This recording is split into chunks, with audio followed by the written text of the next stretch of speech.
Djevojčica Lamija se ujutro budi. Razmišljala je kako mora imati divan i čudesan dan, jer je sanjala interesantan san.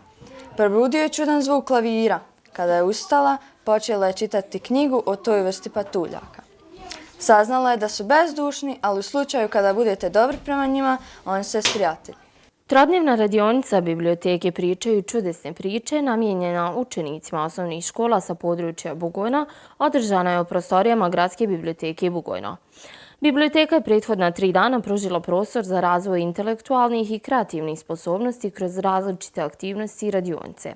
Arnesa Dževahirić-Rujanac, koordinatorica programa, govorila je o kreativnim radionicama koji su ovog mjeseca ponovno zaživjele u Bugojnu.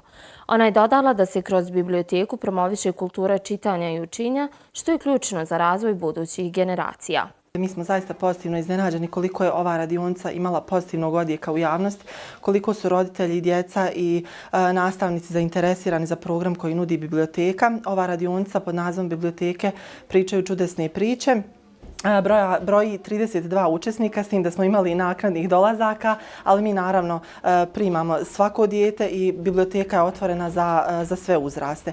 Što se tiče radionice, prvenstveni cilj bio nam je dakle umrežavanje osnovaca sa različitih dijelova Bugojna, odnosno različitih škola. Cilj je dakle razvijanje njihovih jezičkih, stvaralačkih, komunikacijskih vještina i sve naredne aktivnosti koje biblioteka bude provodila bit će usmjerene upravo na razvoj stvaralačkih sposobnosti djece i mladih. Također, cilj nam je da čudesnu priču koja su djeca sročila na trodnevnoj radionici promovišemo kada budemo obilježavali dječju nedjelju u oktobru, od 1. do 5. oktobra. Ta priča će dakle biti promovisana u javnosti, a ono što je najvažnije napomenuti jeste da će biti uvrštena i u priručnik koji je u pripremi pod nazivom Umjetnost obrazovanja autorice Verne Sjemanov, koja je ujedno i edukatorica ovih radionica. Tako da će sve ono što djeca budu ovdje radila za 3 dana biti autorizovano, ukoričeno i moći će se naći na policama biblioteke, Gradske biblioteke Bugojno, biblioteka širom Bosne i Hercegovine, ali i inostranstva. Zaista nešto jedinstveno i vrijedno pažnje. Radionici je prisustvovala i književnica Verne Samanov u ulozi moderatora radionice, te istakla da je razvijanje ljubavi prema čitanju i pisanoj riječi kod djece od izuzetne važnosti, jer to nije samo vještina koja im pomaže u akademskom uspjehu, već i u širem smislu obogaćuje njihov život.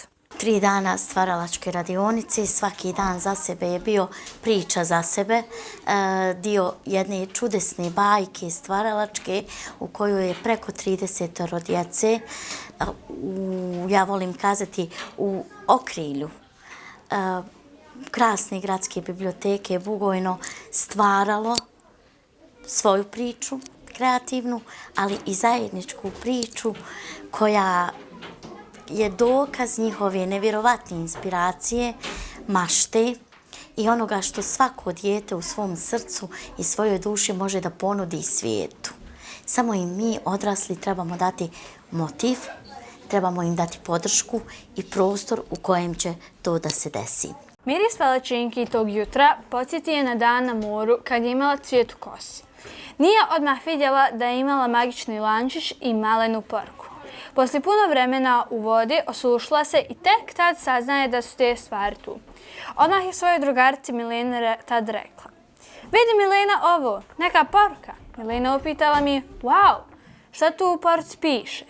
Lamija pročita tu poruku: "Na prekrštene palme otiđite vi, portal magičnim kristalom otvorite, ali prije toga pjesmu otpjevajte." Prostor Gradske biblioteke Bugojno prethodnih dana imao izložbu dječje mašte, druženja, prijateljstva, kreativnosti i književnog stvaralaštva.